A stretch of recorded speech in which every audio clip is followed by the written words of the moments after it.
In a previous video, I spoke about how, in the name of diversity and inclusion, big retailers like Kmart are stocking more and more dolls with obvious differences, shall we say. The ones shown on screen are AI generated, by the way. But these ones, the fashion doll with a disability, are very real. Yes, the irony is not lost on me that there is a doll with a fake leg. Or baby Oliver with Down syndrome, who's had a recent price reduction.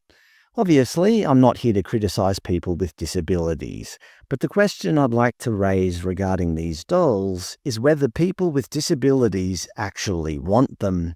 Does a child with Down syndrome honestly want a Down syndrome doll? Or heck, are they even aware that the doll is supposed to have the condition?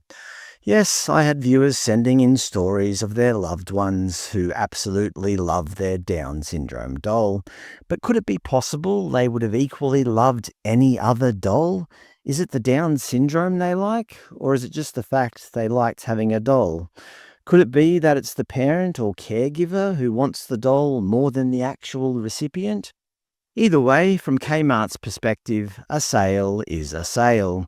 They get the money and they get to signal how virtuous and inclusive they are. Although I still don't know why they don't include a doll with diabetes if they're so keen on representation, now with triple insulin. Or what about a doll with fetal alcohol spectrum disorder?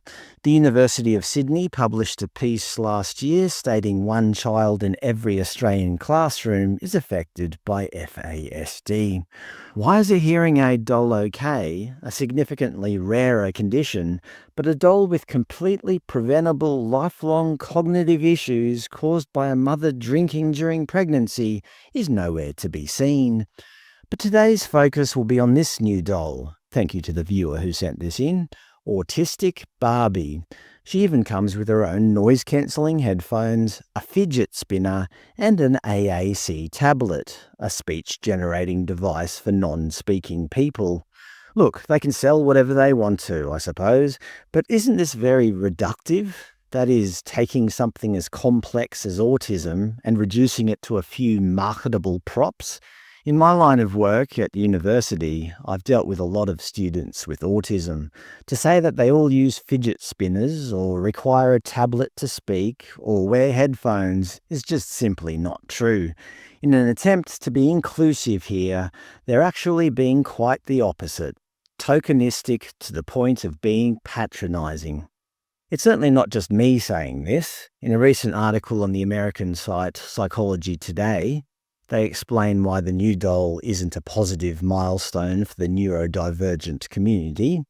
They note that no two people with autism are the same. It's hard to represent this community with a doll, and that inclusivity isn't built on segregation and differentiation.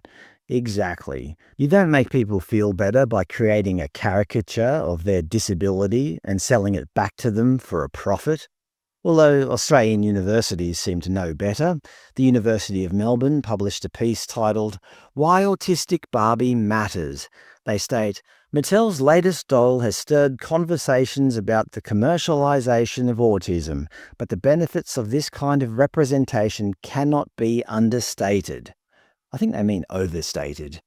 They note, when autistic children don't see themselves reflected in toys, stories, or media, the absence can feel like a message about who belongs or who even exists at all. I don't know, this doll simply is wearing some headphones and playing with a fidget spinner and a tablet. That could be any kid. The only reason we know it's supposed to be an autistic doll is that they tell us it is.